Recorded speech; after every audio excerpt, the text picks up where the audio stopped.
ରାତି ପାହିଲାଣି ରାବଇ କାଉ କାହାର କୋଉ ଚିନ୍ତା ହେଲେ ମୋ ଚିନ୍ତା ଭିଡ଼ିଓଟି ମୋର ଭାଇରାଲ ହଉ। ସାଙ୍ଗମାନେ ଆଜି ସକାଳୁ ଗାଧେଇ ପାଧେଇ ମୁଁ ଯାଇଥିଲି ଟିକେ ରିଲ୍ସ ବନେଇ ସାରି ମୁଁ ଏଠି ଟିକେ ବୁଲୁଥିଲି। ଖରାବେଳେ ଭିଡ଼ିଓଟି ମୁଁ ବନେଇ ପାରିନଥିଲି। ସନ୍ଧ୍ୟାବେଳେ ମା ପାଖରୁ ପଇସା ନେଇ ବୁଢ଼ୀମା ସହିତ ଯାଇଥିଲି ମୁଁ ପକୁଡ଼ି ଆଣିବା ପାଇଁ। ଦୋକାନ ଯିବା ବାଟରେ ମା ବାଟ ମଙ୍ଗଳା ପୂଜା ପାଆନ୍ତି।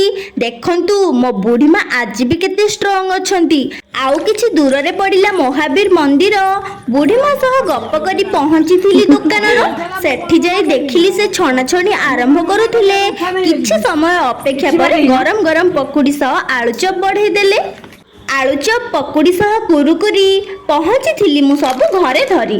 ଆଗ ଖାଇବି କହି ଗୋଟେ ଉଠେଇ ନେଇ ଗରମ ଥିବାରୁ ବହୁ କଷ୍ଟରେ ମୁଁ ଦେଇଥିଲି ଖାଇ। ଆଜି ପାଇଁ ଭିଡ଼ିଓଟି ଏଇଠି ଶେଷ କରୁଛି। ଭିଡ଼ିଓଟି ଭଲ ଲାଗିଥିଲେ ଲାଇକ୍ କରିବାକୁ ଅନୁରୋଧ କରୁଛି।